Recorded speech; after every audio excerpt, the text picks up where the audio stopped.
a deputada Erica Hilton, parlamentar trans brasileira, que recebeu seu visto americano com gênero masculino. Mas ninguém pode dizer que está surpreso. Trump está fazendo exatamente tudo o que ele prometeu aos seus eleitores durante a campanha eleitoral.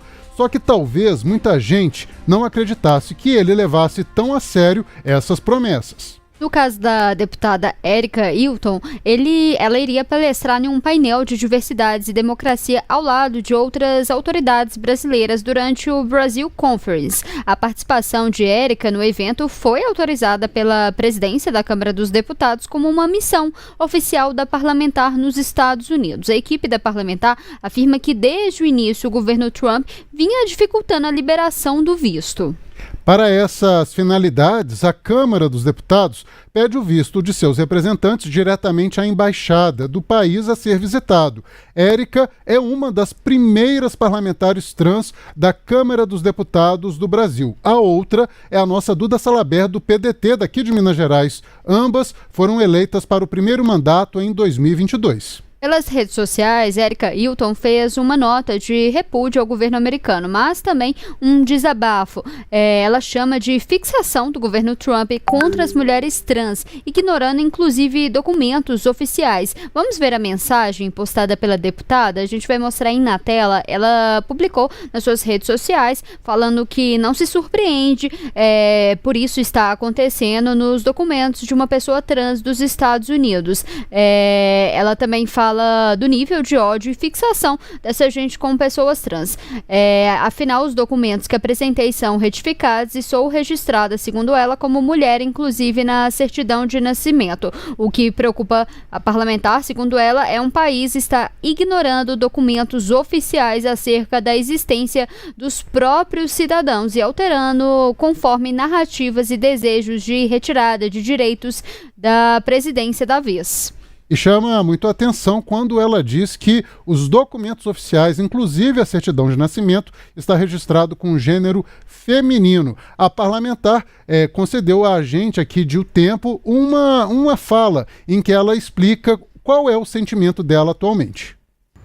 Me classificar com o gênero masculino no meu passaporte é mais do que apenas um ato de transfobia institucional, higienismo, excludência das pessoas trans ao redor do mundo. É uma violação e um incidente diplomático que eu considero gravíssimo. Em nenhum documento oficial meu no Brasil há registros de que eu seja do sexo masculino. O governo americano desrespeita a minha certidão de nascimento e desrespeita registros oficiais. Esta nós já sabemos, é a política de Donald Trump. Foi eleito com essa plataforma, uma plataforma de ódio, uma plataforma de ataque aos direitos das pessoas trans, uma plataforma de violação de uma série de direitos, não apenas da comunidade trans e travestis. Mas agora nós temos um novo episódio, um episódio gravíssimo, que é o desrespeito à soberania do nosso país. O Brasil me reconhece, a partir da sua jurisprudência, a partir de uma decisão da Suprema Corte Brasileira, como mulher. O meu gênero é feminino e no meu passaporte anterior era isso que constava. De maneira completamente arbitrária, truculosa e desrespeitosa, o governo americano viola essa documentação e decide carimbar no visto diplomático, incumprindo uma missão oficial pela Câmara dos Deputados, representando o Estado brasileiro como sexo masculino. Mais uma demonstração dos ataques praticados pelo governo Trump. Por isso, acionaremos ele na ONU e também na Comissão Interamericana de Direitos Humanos, para que uma resposta política seja dada. E esperamos que o Itamaraty também se posicione para que mais este horror acontecendo diante dos olhos do mundo não passe impune. A deputada falou que o Itamaraty não se pronunciou. Até o momento, o Itamaraty não divulgou nenhuma nota, nenhum comunicado a respeito desse assunto. Mas a Embaixada dos Estados Unidos, vou trazer aqui pra gente, afirmou em resposta à Agência Brasil, disse que o governo americano só reconhece dois sexos, o masculino e o feminino. Vou abrir aqui aspas para a nota da Embaixada dos Estados Unidos. A Embaixada dos Estados Unidos informa que os registros de vistos são confidenciais conforme a lei americana e, por política, não comenta casos individuais. Ressaltamos também que, de acordo com a ordem executiva 4.668, é política dos Estados Unidos reconhecer dois sexos, masculino e feminino, considerando imutáveis desde o nascimento. Essa essa foi a nota da Embaixada dos Estados Unidos, né? O Léo estava comentando antes, porque o curioso desse fato é porque era uma renovação ali também. A deputada já tinha um visto, era uma renovação, um novo pedido, e não foi pedido nenhum outro documento adicional. Ela até deu algumas outras entrevistas que quer que seja investigado como que foi mudado ali o sexo dela, sendo que o documento dela não foi solicitado. Ela já tinha todos esses documentos, a certidão dela também é feminina, como que ela até fala se teve alguma espionagem, como que é feita realmente essa investigação ali da Embaixada dos Estados Unidos. E não foi, Letícia, só a deputada Érica Hilton. A deputada federal Duda Salabert, do PDT de Minas Gerais, também foi informada pelo governo dos Estados Unidos de que o seu visto será emitido no gênero masculino, assim como ocorreu com a colega Érica Hilton. Duda... Eu recebi um convite da Universidade de Harvard para fazer um curso sobre políticas públicas e primeira infância. O meu visto para os Estados Unidos estava vencido, fui então renovar o visto. E aí, na semana passada, a Embaixada dos Estados Unidos entraram em contato com o meu gabinete dizendo que o meu visto viria no masculino. Nós não entendemos e questionamos o motivo, porque a minha certidão de nascimento está no feminino. O meu CPF, minha carteira de identidade e todos os outros meus documentos estão no feminino. E todos os documentos necessários para o visto estão no feminino. O governo americano alegou que vai pôr no masculino porque eu sou uma pessoa trans. Nós entendemos que além de um episódio de discriminação e preconceito e transfobia, há uma questão mais grave, que é um país estrangeiro negando, questionando e não aceitando os documentos do Brasil. Então, mais do que um episódio de discriminação, é também um problema diplomático. Porque, repito, temos um país negando e questionando os documentos do Brasil. E não cabe aos Estados Unidos dizer como que o Brasil vai reconhecer a minha identidade. Aí, então nós vamos entrar com uma ação judicial contra essa posição do governo americano e estamos também analisando juridicamente se acionamos uma ação judicial contra a própria Embaixada dos Estados Unidos aqui no Brasil também, porque nós estamos avaliando se essa posição do governo americano é também uma forma de querer que eu cometa um crime que é de falsidade ideológica, de eu dizer que eu não sou. Então nós estamos avaliando tudo isso, mas entraremos sim com uma ação judicial.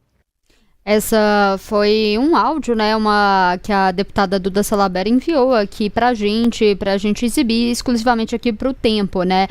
O que a gente vê tudo isso, antes a gente lutava para ter direitos, agora a gente está lutando para não perder direitos. E quando todas essas questões ali vêm de palavras, ações, tem muito peso, ainda mais quando essas ações, essas falas, vêm ali de uma autoridade, de um governo, né? Tem um peso ali ainda muito maior. A gente vê ali de uma questão, a gente pode falar, que é uma política realmente de crueldade, que está revendo, né, retrocedendo ali direitos já adquiridos, né? A gente tem uma política ali, a gente falou aqui, logo no início do mandato do presidente americano Donald Trump, de proibir mandar mulher trans, queria mandar mulher trans para cadeias masculinas, a justiça barrou essa medida dele, mas foi algo que o presidente americano realmente tentou. A gente vê ali uma visão reducionista do Trump ali na questão dos direitos individuais, né?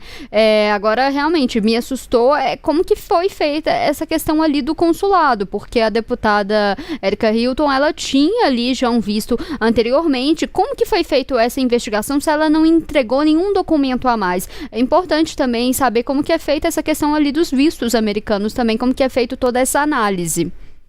A gente tem também a participação da Larissa Arantes, que está em Brasília. Larissa, a gente já te coloca também nessa conversa, porque a equipe de Brasília que está em contato aí com essas deputadas, tanto com a Érica quanto com a Duda Salabert, e é impressionante como que elas estão sofrendo um crime de transfobia. A gente já tem vários comentários aqui nas nossas lives, daqui a pouco também vamos ouvir um especialista, mas a gente tem visto um governo como o maior governo do mundo cometendo um crime de transfobia abertamente.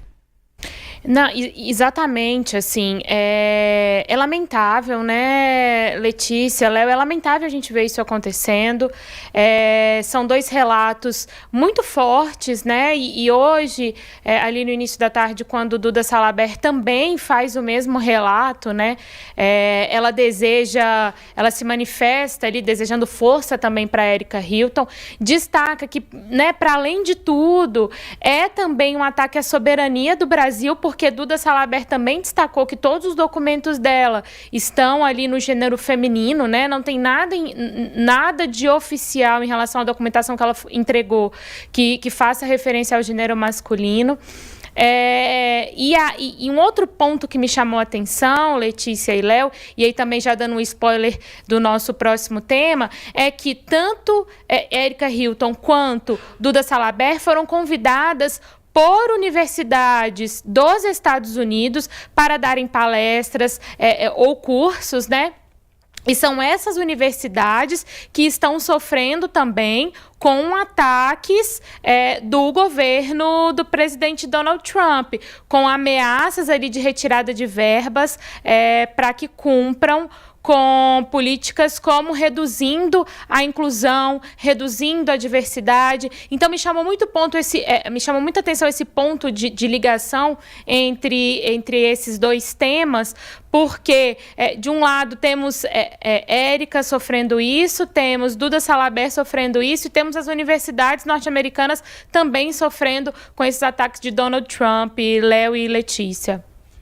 Pois é, a gente já coloca na nossa conversa aqui também, Larissa, Letícia, um especialista para dizer para nós sobre o que ele pensa e avalia sobre todos esses temas, fazendo uma análise profunda. Então a gente conversa agora com o professor Henrique Magalhães, ele que é mestre em Economia, Política Internacional e especialista em Direito Internacional, também professor de Relações Internacionais do Centro Universitário IBMR do Rio de Janeiro. Professor, muito boa noite, obrigado pela sua disponibilidade em nos atender aqui no Jornal Tempo.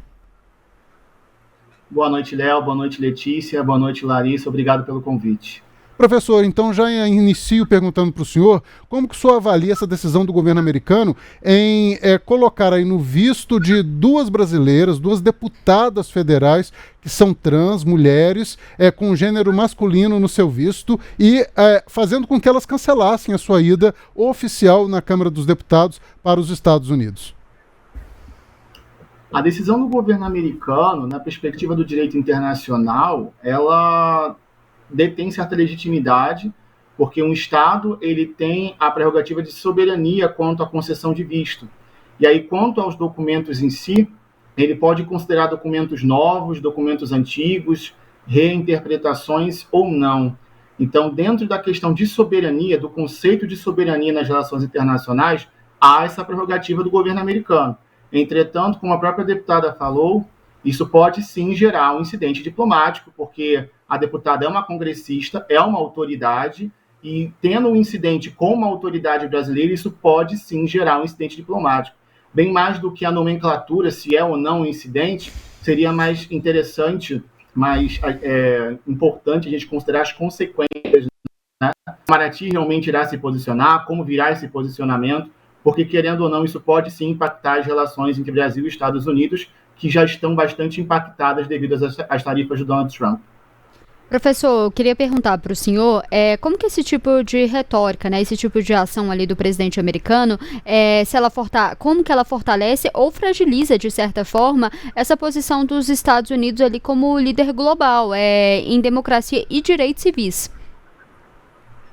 Sim, é interessante a gente considerar que muitas das pautas sociais que são tradicionalmente vistas como pautas liberais e mais atualmente consideradas como pautas progressistas, elas foram difundidas, encorajadas, fomentadas promovidas pelos Estados Unidos. Não só pelos Estados Unidos, como pela União Europeia também. Isso é uma verdade. É um bloco ocidental, um centro ocidental que faz isso, mas liderado pelos Estados Unidos. Então, quando a gente vê a principal potência desse grupo, o principal Estado que detém o maior poder estrutural nesse grupo, modificando a interpretação em relação a alguns direitos humanos, no caso da deputada contra a comunidade LGBTQIA+, nós vemos sim uma reinterpretação internacional, que pode acabar influenciando indiretamente outros estados. Eu acho que essa é a parte mais sensível, a influência e o precedente que isso abre para que outros estados passem a agir de mesmo modo. Porque existe uma interpretação internacional que quando essa potência ideológica, que seria os Estados Unidos, pensa de um modo, isso acaba cooptando outros estados a se comportar similar. Então, se não há mais essa cooptação para adequação no respeito, a gente pode acabar tendo uma fragilização dos direitos da comunidade LGBTQIA+, em outros estados como consequência. Não só da comunidade, como também direitos das mulheres e demais, direitos de imigrantes e outros direitos.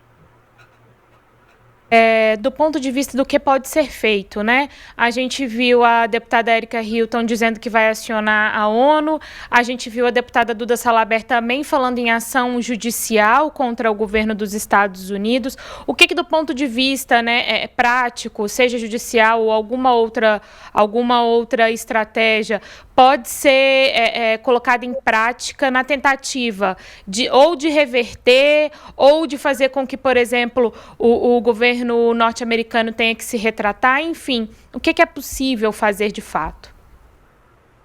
Normalmente, quando um incidente diplomático acontece, há um diálogo entre os dois estados. Então, nesse caso específico, eu creio que a principal medida seria um diálogo entre o governo brasileiro e o governo americano para tentar encontrar um meio termo quanto a esse caso, e não só esse caso, como eventuais casos futuros desse mesmo grupo, né?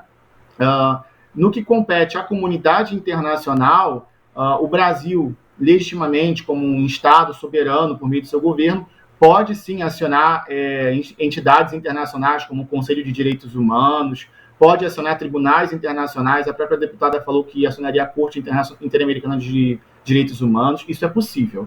Então, a gente pode recorrer, sim, a instituições internacionais de direito, a instituições internacionais políticas, mas que se envolvam com os direitos humanos, mas já seria uma ação muito forte, que poderia ter uma consequência diplomática. Então, normalmente, os estados, antes de agir tão fortemente numa instituição, eles costumam tentar conversar de maneira bilateral. Então, creio que o Brasil vai tentar justamente isso, ter um diálogo bilateral com o governo americano, para solucionar essa controvérsia diplomaticamente. Professor, e a gente tem aí uma repercussão internacional também diplomática. Eu fico pensando também que ao assistir políticos como Donald Trump, também outros políticos de direita na Itália, na França, no Reino Unido, inclusive aqui no Brasil, a gente vê uma disseminação também do ódio entre os eleitores, entre a população desses países, né? Porque acaba sendo crescente, a Letícia falava agora há pouco também em doutrinação, eles acabam doutrinando e chamando isso para o ódio, e pode aumentar inclusive os crimes comuns ali do dia a dia contra pessoas trans, né? Professor, eu até queria emendar uma pergunta nessa do Léo também. Qual que é a relação que a gente pode fazer ali desse combate a essas políticas identitárias e essa tentativa ali de reforçar também uma identidade nacional conservadora ali nos Estados Unidos? Na perspectiva da soberania, o Brasil não consegue agir muito nos Estados Unidos. O Brasil consegue agir internamente. Ele consegue tratar a questão internamente em território brasileiro e multilateral por meio de organizações internacionais, ou até mesmo bilateralmente de Estado com Estado. Normalmente o Brasil ele é visto como uma grande potência multilateral. Então ele costuma agir por meio das Nações Unidas, da Organização dos Estados Americanos e assim vai. Para agir nos Estados Unidos, o Brasil precisaria acionar uma entidade internacional, normalmente por exemplo, o Conselho de Direitos Humanos das Nações Unidas. Isso poderia ser feito. Entretanto, quando a gente considera quem são os Estados Unidos na conjuntura internacional, isso dificulta uma adequação dos Estados Unidos para com o direito internacional no que compete especificamente a decisões do Conselho de Direitos Humanos, tendo em vista que normalmente as decisões de organismos multilaterais elas são recomendatórias. E aí os Estados Unidos podem perfeitamente decidir por não seguir uma recomendação. Então é complicado o que o Brasil pode fazer para poder garantir segurança da comunidade LGBTQIA+, nos Estados Unidos.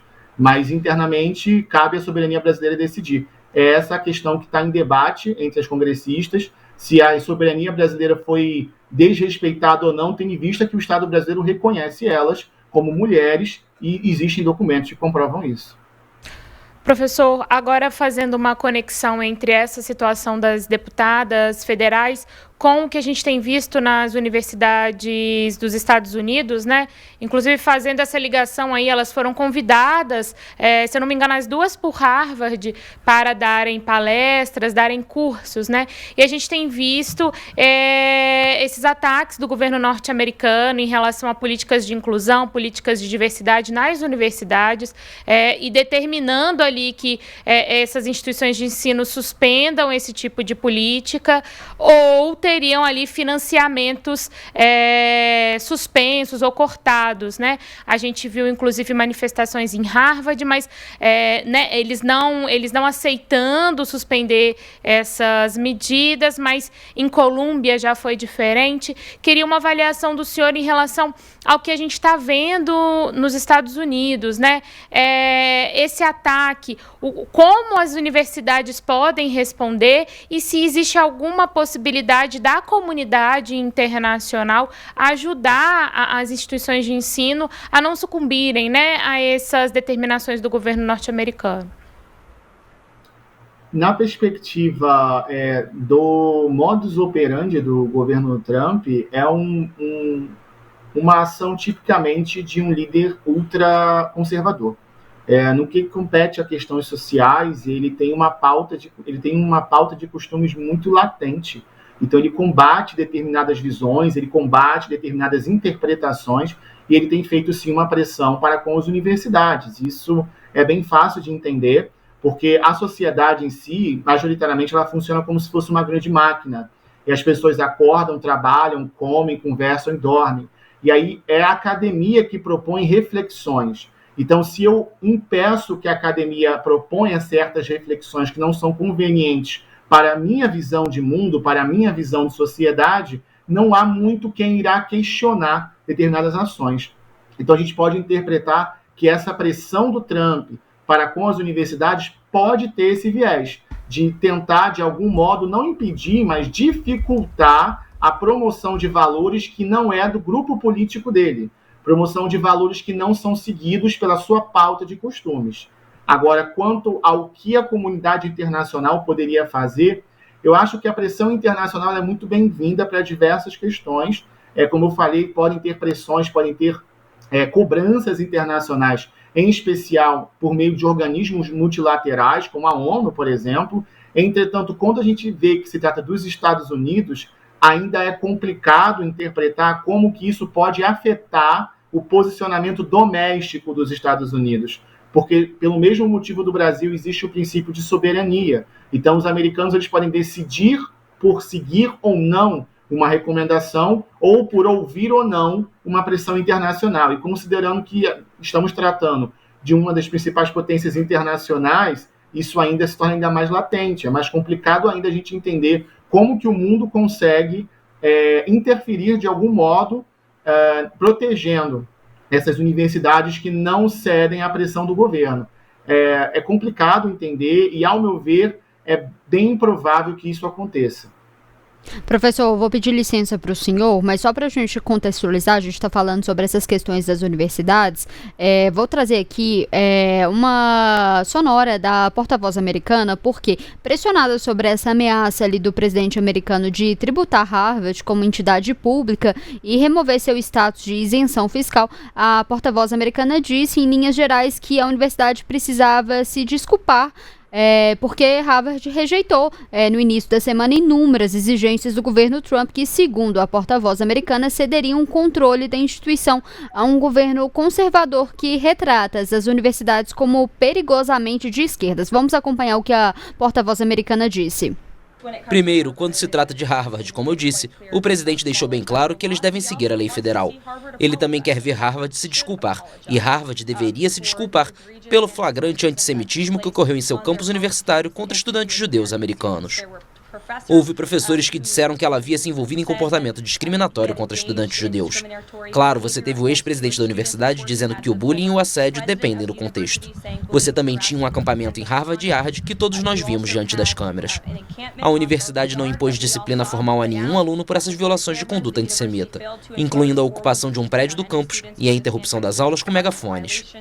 O presidente acredita que Harvard deveria se desculpar com seus estudantes judeus americanos por permitir tal comportamento flagrante.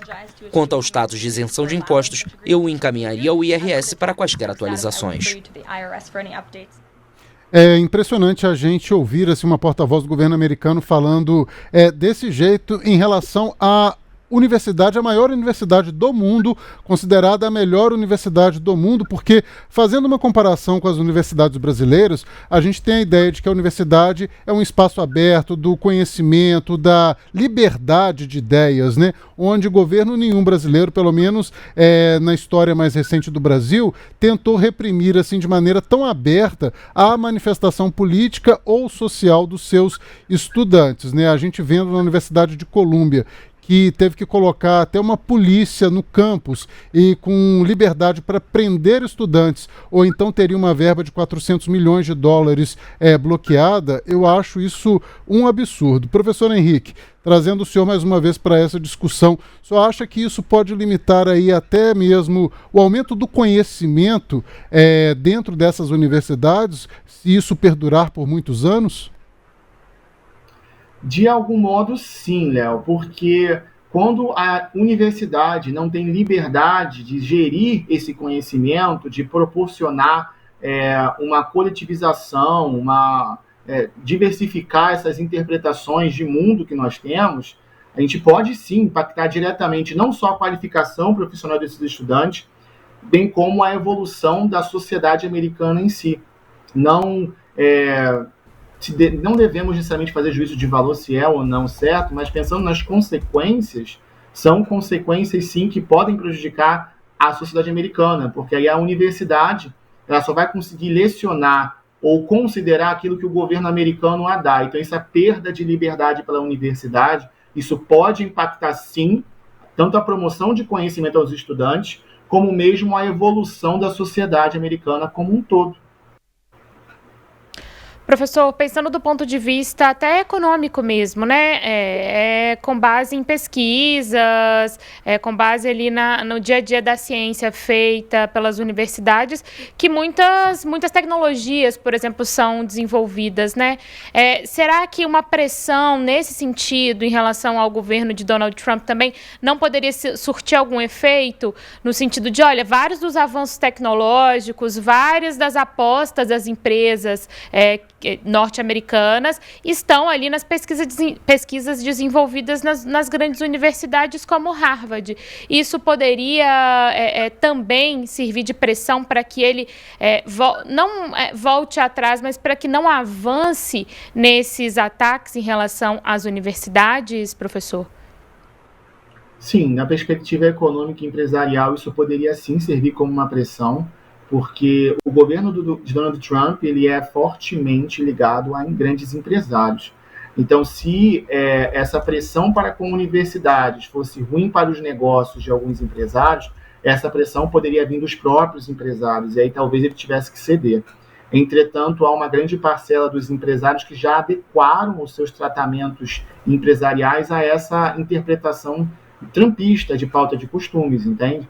Há algumas grandes empresas de tecnologia, como a própria dona do Facebook, a gente já vê uma reinterpretação de algumas pautas que, historicamente, nos últimos 10 anos, por exemplo, proporcionavam uma readequação para com representatividade, tolerância, como é que eu posso dizer, luta contra preconceitos. Essas empresas revisaram todo esse planejamento, toda essa operação, que é quase decenal nesse início de ano, com a subida ao poder de Donald Trump. Então, é claro que alguns outros empresários podem pressionar o governo Trump, mas, ao que tudo indica, alguns estão ao lado dessa política e outros, ao menos, não estão se posicionando contra. Então, a médio e longo prazo, isso pode alterar. Aí sim, essa pressão pode fazer o governo americano ceder. Mas, neste momento, pelo menos a curto prazo, é mais complicado de notar essa situação. Bom? Pois é, professor, eu fico até um pouco cético em relação a essas denúncias à ONU, né? Porque o próprio governo Trump, ele desqualifica a ONU assim de uma maneira surpreendente, cortando inclusive financiamentos. E outros países, né, que estão com situações muito mais graves, como a Rússia, a Ucrânia, não conseguem assim um apoio efetivo da ONU para suas resoluções internas ali, acabar com uma guerra, por exemplo. Então eu fico meio cético em relação ao que a ONU pode fazer contra a maior economia do mundo, contra Donald Trump, que atualmente é um político mais poderoso do mundo. Desse modo, eu já quero agradecer a participação do senhor aqui no Tempo News, obrigado pela sua disponibilidade e está convidado aí para participar mais vezes conosco aqui sempre no nosso Jornal Online. Obrigado pelo convite, Léo, um abraço para vocês e estou à disposição, sempre que precisarem. Obrigado. Só registrando aqui que nós conversamos com o professor Henrique Magalhães, mestre em Economia Política Internacional, especialista em Direito Internacional e professor também do Centro Universitário IBMR do Rio de Janeiro.